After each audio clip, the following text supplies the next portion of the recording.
नमस्कार मित्रों, YouTube channel sociology with ध्रुव दीक्षित में मैं ध्रुव कुमार दीक्षित आपका स्वागत करता हूँ। जी हाँ, आज 21 जून 2015 से अंतर्राष्ट्रीय योग दिवस के रूप में मनाया जाता है। ये भारत सरकार की और हम भारतवासियों की एक बहुत बड़ी उपलब्धि है कि योग जो हमारी परंपरागत पद्धति है, जीवन शैली है, जो हमारे समाज की एक महत्वपूर्ण इकाई है, समाज की एक संरचनात्मक व्यवस्था है, इसको पूरे विश्व ने स्वीकार किया और संयुक्त राष्ट्र संघ के द्वारा 21 जून को अंतर्राष्ट्रीय विश्व योग दिवस के रूप में घोषित किया गया। और हर साल योग दिवस पे हम योग की चर्चा करते हैं। ये एक पहला है, बाकी सभी दिवस कहीं ना कहीं किसी और दूसरे से, लेकिन योग दिवस ही भारत के लिए है। हो क्यों भी नहीं। आज मैं जो आपके साथ चर्चा कर रहा हूँ समाजशास्त्र में, योग का समाजशास्त्र, सोशलॉजी ऑफ योगा पे आपसे चर्चा करूंगा। आप सोच रहे होंगे योग और समाजशास्त्र का क्या लेना देना है। थोड़ी सी चर्चा करते हैं योग की, फिर उसके बाद हम समाजशास्त्री परिप्रेक्ष्य में बात करेंगे। योग का जनक माना गया है कि महर्षि पतंजलि है। भारत में 26,000 साल पहले से योग चल रहा है और भगवान शिव को माना जाता है कि वो योग गुरु हैं, आदि गुरु हैं, और पतंजलि ने ही इसको बहुत ज़्यादा विकसित किया और जीवन के साथ जोड़ा, जीवन की दिनचर्या बनाया। 26,000 साल पहले से लगातार चलता आ रहा योग जो है, इसका जीवन में महत्व सतत रहा, बढ़ता घटता रहा। और आज इसके योग के महत्व के पीछे मूल कारण क्या है? हमारी आपकी जीवनचर्या। हम बहुत ज़्यादा व्यस्त हैं और ऐसी व्यस्तता में हमारे शारीरिक तनाव बढ़ रहा है, शरीर में टेंशन आ रहा है, समाज में चारों तरफ प्रकृति में प्रदूषण फैल रहा है और हमारी जीवन भागम भाग भरा हो गया। आधुनिकता पश्चिमीकरण के दौर में हम भागम भाग जीवनचर्या को अपना रहे। तो तीन चीज़ें, एक तो हमारे मन और शरीर में तनाव है, हमारे चारों तरफ का वातावरण प्रदूषित है और हमारी डेली लाइफ जो है उसमें स्थिरता नहीं है, भागम भाग भरा जीवन है। इन तीन चीज़ों के कारण हम रोगग्रस्त रहते हैं, चाहे वो शारीरिक हो या मानसिक हो। कहीं ना कहीं प्रत्येक व्यक्ति रोगग्रस्त है। ऐसे में योग ही एक ऐसा मार्ग है, एक ऐसी पद्धति है, एक ऐसी जीवन शैली है, एक ऐसी जीवन व्यवस्था है जो मानव को सभी दुखों से मुक्त करके उसके जीवन को आनंदमयी करते हुए दीर्घायु प्रदान करता है। अभी कोरोना में हमने देखा भी, पूरा मेडिकल साइंस फेल था, लोगों की सांसें उखड़ रही थी, तो योग ने सांसों को थामने का काम किया। हाँ, ये बात जरूर है कि बहुत ज़्यादा बीमार पड़ने के बाद हॉस्पिटलाइज होना पड़ेगा, उस वक्त करेंगे आप नहीं। हाँ, लेकिन जो नियमित रूप से योग करते आ रहे हैं, जिन्होंने योग को अपनी दिनचर्या में एक अहम कड़ी प्रदान किया है, उनके रूटीन डेली लाइफ में, दिनचर्या में अगर इनके साथ योग जुड़ा हुआ है, आप देखेंगे उनको कोरोना में उतना ज़्यादा, वो घर बैठे ही ठीक हो गए। वायरस का इफेक्ट हुआ लेकिन फेफड़े तक वायरस नहीं पहुंच पाया, क्योंकि वो योग के माध्यम से उन्होंने अपने जीवन को संतुलित कर रखा था। योग सामाजिक संरचना का केंद्र बिंदु है। जो सोशल स्ट्रक्चर है हमारा, सामाजिक संरचना है, उसका केंद्र बिंदु, सेंट्रल पॉइंट योग है। इसलिए मैंने कहा था योग का समाजशास्त्र पे आज मैं चर्चा करूंगा। भारतीय जीवन पद्धति को अगर हम देखें, अगर हम हिंदू जीवन पद्धति को देखते हैं, तो इसमें धर्म, अर्थ, काम, मोक्ष, ये चार के जो है ना जीवन पद्धति हमारी, धर्म, अर्थ, काम, मोक्ष, इनके चारों तरफ घूमती है। और हमारे यहाँ की जो सामाजिक व्यवस्था है, आदिकाल से जो चली आ रही है, वैदिक काल से, उसमें गुण और कर्म के आधार पे, गुण और कर्म के आधार पे चार वर्ण हैं, ब्राह्मण, क्षत्रिय, वैश्य, शूद्र। समाज का विभाजन किया गया, चार वर्ण काम करेंगे, ब्राह्मण अपना काम करेगा, क्षत्रिय अपना काम करेगा, वैश्य अपना काम करेगा, शूद्र अपना काम करेगा। कहीं कोई ऊंच नीच नहीं, कोई नहीं, सभी को बराबर का। फिर चार पुरुषार्थ दिए कि व्यक्ति को अपने जीवन में चार पुरुषार्थों का निर्वहन करना पड़ेगा। चार पुरुषार्थ व्यक्ति के जीवन के दिए गए। धर्म अर्थ काम मोक्ष।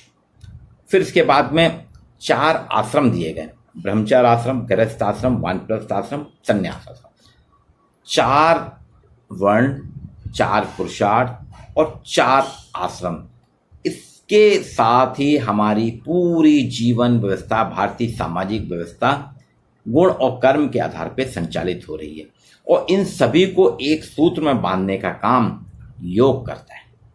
योग वह पद्धति है, योग वो जीवन शैली है जो हमारे 4 वर्णों, 4 पुरुषार्थों और 4 आश्रमों को जोड़ने का, एक सूत्र में बांधने का काम करता है। इसलिए मैंने कहा था योग का समाजशास्त्र पे मैं बात करूंगा। योग जो है सार्वभौमिकता की बात करता है, और समाजशास्त्र के जनक अगस्ट कॉम्टे ने भी कहा था कि एक मतता समाज के लिए आवश्यक है। कॉम्टे ने कहा था एक मतता समाज के लिए आवश्यक है, और योग में एक मतता है, योग में एक मतता है, सार्वभौमिकता है। अब देखिए ना, योग हर व्यक्ति की जीवन शैली है।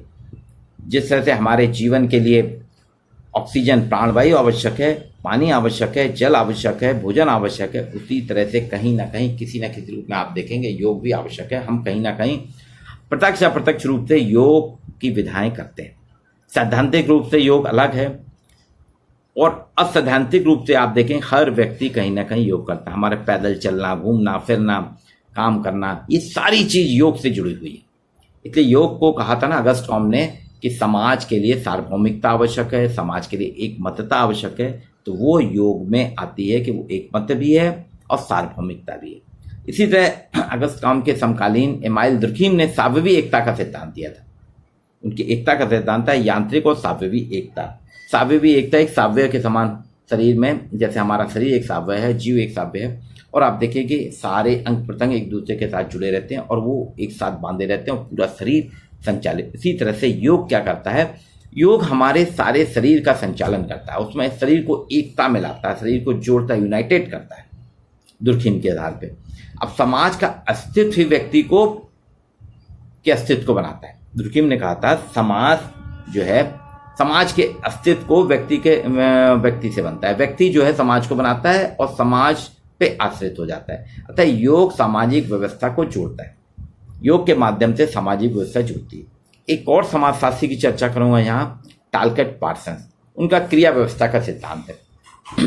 उन्हें एक्शन सिस्टम की बात की, क्रिया व्यवस्था, सोशल सिस्टम की जो उनकी थ्योरी है उसमें क्रिया की बात की है। तो वहां उन्होंने कहा व्यक्ति क्रिया, सामाजिक क्रिया, सांस्कृतिक क्रिया और जैव की क्रिया, ये चारों के माध्यम से पार्सन्स ने अपने सिद्धांत को व्यवस्थित और विश्लेषित किया है। समाज में संतुलन या समाज में संतुलित व्यवस्था बनी रहे, इसके लिए सदस्यों के स्वीकृत आदर्शों के अनुकूल चलने की प्रेरणा देने वाला, यानी समाज की व्यवस्था, सामाजिक व्यवस्था हमारी संतुलित बनी रहे।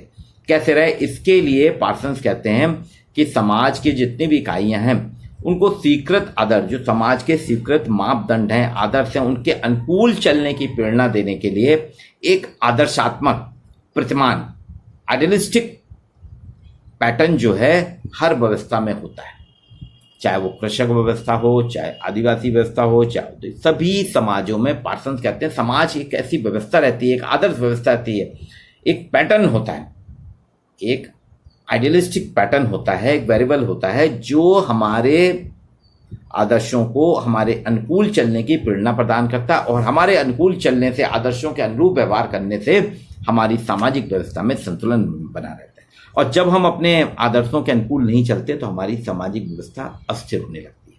तो योग जो है इस प्रकार से अगर हम देखें समाजशास्त्री परिप्रेक्ष्य में, चाहे कॉम्टे की थ्योरी हो, चाहे दुर्खीम की थ्योरी हो या पार्सन्स की, कहीं ना कहीं सभी की थ्योरी के साथ फिट बैठता है योग का परिप्रेक्ष्य है। योग जो है यौगिक क्रियाओं के माध्यम से सामाजिक व्यवस्था को बनाता है। हम यौगिक क्रियाओं के माध्यम से समाज में योग करते हैं, तो आप देखिए योग अकेले करते करते एक समूह के साथ जुड़ जाता है और सामूहिक प्रक्रिया बन जाती है। तो योग के माध्यम से सामाजिक व्यवस्था बनती है, सामाजिक व्यवस्था में सुदृढ़ता आती है। इसको सिर्फ स्वास्थ्य की दृष्टि से एक शारीरिक कसरत मात्र नहीं है। कुछ लोग कहते हैं ना स्वास्थ्य बनाने के लिए शारीरिक कसरत नहीं है, ये शारीरिक कसरत नहीं है, ये स्वास्थ्य के एक माध्यम नहीं है, बल्कि हिंदू जीवन शैली का एक आधार स्तंभ है, माइलस्टोन है, एक पिलर है, बेस पिलर है हमारे हिंदू जीवन शैली का। हमारे यहाँ सत तम रज प्रवृत्ति का सामंजस्य। हिंदू जीवन शैली में सत्व सद्धर्म होना चाहिए, तम होना चाहिए, रज होना, इन तीनों प्रवृत्ति का सामंजस्य है। और अभी कुछ सालों से हमारे यहाँ भारतीय सभ्यता में जो पश्चिमीकरण आधुनिकीकरण की लहर आई है, पश्चिमीकरण आधुनिकीकरण के कारण क्या हुआ है, हमने अपनी सत्तम रज प्रवृत्ति के सामंजस्य को थोड़ा किनारे कर दिया, हमने साइड में रखा। हम आधुनिक होते जा रहे हैं, हमने अपनी जीवन शैली बदल दी, हमारी जो दिनचर्या थी, हमारी जो सामाजिक व्यवस्था थी, सारे के सारे हमने दिनक्रम, सामाजिक व्यवस्था, दिनचर्या को बदलाव किया। उस बदलाव के कारण क्या हो रहा है कि हमारे यहाँ कुछ अनुपयोगी मूल के रूप में हमने जो योग था इसको कम करा। तो रॉबर्ट मल्टन जो समाजशास्त्री हैं, उनके अगर सिद्धांत की बात हम करें तो उनके अनुसार पश्चिमीकरण, आधुनिकीकरण, हमारी भागम भाग भरी जिंदगी, जीवन शैली जो बदली है, मल्टन के सिद्धांत के अनुरूप में एक अनुपयोगी मूल के रूप में योग का प्रकार कम हुआ है। योग का जो फंक्शन था, योग का जो प्रकार था, वो एक अनुपयोगी मूल के रूप में कम हुआ है। उसको लोगों ने कहा ये अनुपयोगी है, उपयोगी नहीं है। तो उपयोगी ना मानने के कारण का हमने उसको अनुपयोगी मान के उसके इस प्रकार को, फंक्शन को कम कर दिया। खत्म नहीं हुआ, कम हुआ। लेकिन आपने देखा होगा अभी 2 साल से, गत वर्ष से, जब से ये आया है आपका क्या, कोरोना वायरस, कोविड-19 आया है, कोविड-19 के बाद में भारत ही नहीं पूरे विश्व में जो फंक्शनल था योग का, फंक्शन ऑफ योग, ये योग का फंक्शन फिर से प्रस्फुटित हो चुका। सभी लोग योग कर रहे हैं। अभी कसरत नहीं, ये मन तन धन सबको व्यवस्थित करने का माध्यम है। तो एक अनुपयोगी मूल के रूप में जो हमने योग के प्रकार को अलग कर दिया था, आज फिर उपयोगी मूल के रूप में योग के प्रकार का हम पालन कर रहे हैं, उसको संचालन कर रहे हैं और उसके साथ जीवन यापन कर रहे हैं। ये तो सनातन संस्कृति है, भारत की संस्कृति, हिंदू धर्म संस्कृति काफ़ी पुरानी है, जिसमें योग विद्या में हम देखें तो शिव पहले योगी थे, भगवान शिव पहले योगी थे, वही योग करते थे। उसके बाद में पतंजलि आए। तो योग जो है एक जीवन पद्धति बन गई। अगर शाब्दिक दृष्टि से देखें, योग शब्द जो है संस्कृत के युज धातु से बना है। योग शब्द जो है शाब्दिक दृष्टि से अगर हम इसका विश्लेषण करें तो संस्कृत भाषा के युज धातु से बना है, जिसका अर्थ होता है समाधि या मिलन। तो हमारे यहाँ भगवान शिव ने भी समाधि ली है और समाधि के साथ साथ उन्होंने मिलन किया पूरे संसार में। तो हम आप क्या समाधि करते हैं, योग मतलब समाधि। हम अपने काम में समाधिस्थ हो जाते हैं, हम अपने शिक्षण कार्य में समाधिस्थ हो गए, हम अपने व्यवहारिक कार्यों में समाधिस्थ हो गए। और जब हम समाधि में आ जाते हैं, अपने आप हमारा मिलन होने लगता है, हमारा मिलन होने लगता है, उससे समूह बनने लगते हैं, ग्रुप बनने लगते हैं, संरचना बनने लगती है और व्यवस्था बनने लगती है। तो ये आज योग को अलग अलग उसमें बांटा गया। देखिए, बीमार वर्ग, जो योग के भी वर्ग हो गए। मैंने कहा ना योग का समाजशास्त्र है, तो हम योग को वर्ग के आधार पर देखें, क्लासेस के आधार पर हम देखें तो बीमार वर्गों का योग है। तो बीमार जो व्यक्ति होता है उसको अलग अलग प्रकार से योग कराना पड़ते हैं। शारीरिक संरचना के हिसाब से आपके लिए कौन सी योग पद्धति उपयोग होगी, कपाल भाती उपयोग होगी, कौन सा योगासन उपयुक्त होगा, ये तय करते हैं। कामकाजी वर्ग के पास आपने कहा ना, भागम भाग भरी जिंदगी। हमने पहले कहा हम कामकाजी वर्ग का जीवन बहुत भागम, वो तो ठीक है, वर्क फ्रॉम होम हो गया, पर वर्क फ्रॉम होम होने के बाद तो और उनके पास समस्या आ गई। 24 घंटे काम करना है, 24/7, 7 दिन 24 घंटे काम करना है। ऑफिस में तो उनको एक दिन की छुट्टी मिलती थी, बीच का गैप मिलता था और शाम को वापस घर आ जाते थे। 8 घंटे, मैक्सिमम 8 घंटे की ड्यूटी होती थी, लंच भी होता था, टी ब्रेक भी होता। ये सब बंद है। तो वर्क फ्रॉम होम, ये कामकाजी वर्ग के लिए यह है कि सुबह के समय 15 मिनट का आप योग करिए। उसमें आपको फिजिकल एक्सरसाइज करना है, कपाल भाती करना है, अनुलोम विलोम करना है, ये कामकाजी वर्ग का है। बीमार वर्ग या रोगी, उनके लिए अलग वर्ग, उनके लिए बताए जाते हैं, उनकी देखरेख में करना पड़ेगा। कामकाजी वर्ग सामान्य तौर पे अपना कर सकता है। शैक्षणिक वर्ग के साथ में क्या, अपना मानसिक स्ट्रेस बढ़ाना है। अगर आप तनाव में रहेंगे, अगर एक शिक्षक, एक विद्यार्थी तनाव में रहेगा तो वो अध्ययन कतई नहीं कर सकता। इसलिए उसको योग, अगर नियमित रूप से सवेरे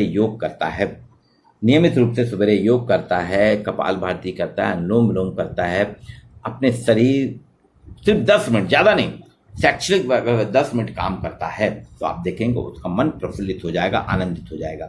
और जब पढ़ाई का बोझ बहुत ज़्यादा आ जाए, जब आप बहुत ज़्यादा तनाव में आ जाए, आप थोड़ा रिलैक्स मूड में आ जाइए, आप रिलैक्स होकर हल्का फुल्का व्यायाम करें, आप देखेंगे फिर तरोताजा हो जाएंगे। एक आस्तिक वर्ग है, आस्तिक वर्ग करता है, इसको तो हिंदू जीवन शैली से जोड़ा गया है, हिंदू धर्म से। यहाँ आस्तिक और नास्तिक की बात ही नहीं है, धर्म की बात नहीं, योग धर्म नहीं है। योग को आप जीवन शैली से लीजिए, एक हमारी जीवन शैली है, हमारी व्यवस्था है जिसके तहत हम योग करते हैं। तो उनके लिए अलग वर्ग है कि उसको एक, आपने देखा होगा ना, आस्तिकों के लिए जो वर्ग, आस्तिक वर्ग के लिए योग का जो है, आप किसी पार्क में चलाइए, पहले पार्क में जाके आप सामूहिक रूप से मिलिए जुलिए, एक्सरसाइज करिए, पैदल चलिए, हंसिए, योग में अपने आप को संलग्न करिए, ये एक आस्तिक वर्ग। तो अलग अलग प्रकार से समाज में इनके वर्ग हैं। बीमार वर्गों के लिए योग अलग है, कामकाजी वर्ग के लिए योग अलग है, शैक्षणिक वर्ग के लिए योग अलग है, आस्तिक वर्ग के लिए योग अलग है, महिला वर्ग के लिए भी योग अलग है। महिलाओं को अपने हिसाब से, उनको वो दैनिक रसोई में जो काम करती हैं वो भी एक तरीके से योग है, दिनचर्या है उनकी, जीवन शैली का पार्ट है। तो आज 21 जून आप सभी को अंतर्राष्ट्रीय योग दिवस के रूप में मैं आपको शुभकामनाएं देता हूं। और योग का समाजशास्त्र ये बताता है कि हमको समाजशास्त्र में योग को एक प्रैक्टिकल के रूप में लेना चाहिए। जो हमारी अभी पिछले साल जो नई राष्ट्रीय शिक्षा नीति आई है, नई राष्ट्रीय शिक्षा नीति के तहत मेरा सरकार से और बुद्धिजीवियों से, शिक्षाविदों से आग्रह है कि समाजशास्त्र के पाठ्यक्रम में योग का समाजशास्त्र एक विषय जोड़ा जाए, लोगों को बताया जाए। हम अध्ययन अध्यापन के साथ में ऑनलाइन है, ऑफलाइन क्लास के माध्यम से योग को भी जोड़ सकते हैं। योग क्या है, हमारे जीवन के साथ जुड़ा है। योग का समाजशास्त्र अगस्त काम को भी कोट करता है, दुर्खीम को भी कोट करता है, प्रार्थना को भी कोट करता है, मर्टन को भी कोट करता है। मर्टन का है ना प्रकार आकार, वो इसी के साथ जुड़ा हुआ है। तो हमें समाजशास्त्र के तहत योग को पढ़ना चाहिए और इसको प्रेरित करना चाहिए कि हम सभी योग करें। योग में कोई फिजिकल एक्सरसाइज नहीं कि आप उसको सारी कसरत नहीं समझें, इसको एक दिनचर्या के रूप में लें, एक व्यवहार के रूप में लें। और व्यवहारिक रूप से अगर हम क्रियाकलाप करते हैं, योग की विधाएं करते हैं, तो आप देखेंगे आपका तन भी स्वस्थ होगा, मन भी स्वस्थ होगा। और जब तन और मन दोनों स्वस्थ होंगे तो आपके पास अर्थ भी रुकेगा। अभी हमारा अधिकतर पैसा क्या, तनाव के कारण, बीमार रहने के कारण, तन खराब होने के कारण हम डॉक्टर को देते हैं, इलाज में जाता है, तो वो हमारी आवक रुकेगी। ये है। आप सभी को पुनः 21 जून अंतर्राष्ट्रीय योग दिवस की शुभकामनाएं। और मैं चाहूँगा समाजशास्त्र के सभी विद्यार्थी योग के समाजशास्त्र पे ध्यान दें। और जितने भी हमारे बुद्धिजीवी हैं, हमारे अकादमिक हैं, उनसे मेरा आग्रह है कि वो इस दिशा पे सोचने का प्रयास करें कि योग का समाजशास्त्र में क्या क्या उसका एक सिलेबस बनाएं। और खासतौर से BA स्नातक स्तर में तो समाजशास्त्र के पाठ्यक्रम में योग विषय को जोड़ें और इसके साथ विद्यार्थियों का भी जोड़ें और स्वयं भी जोड़ें। आज के लिए इतना ही।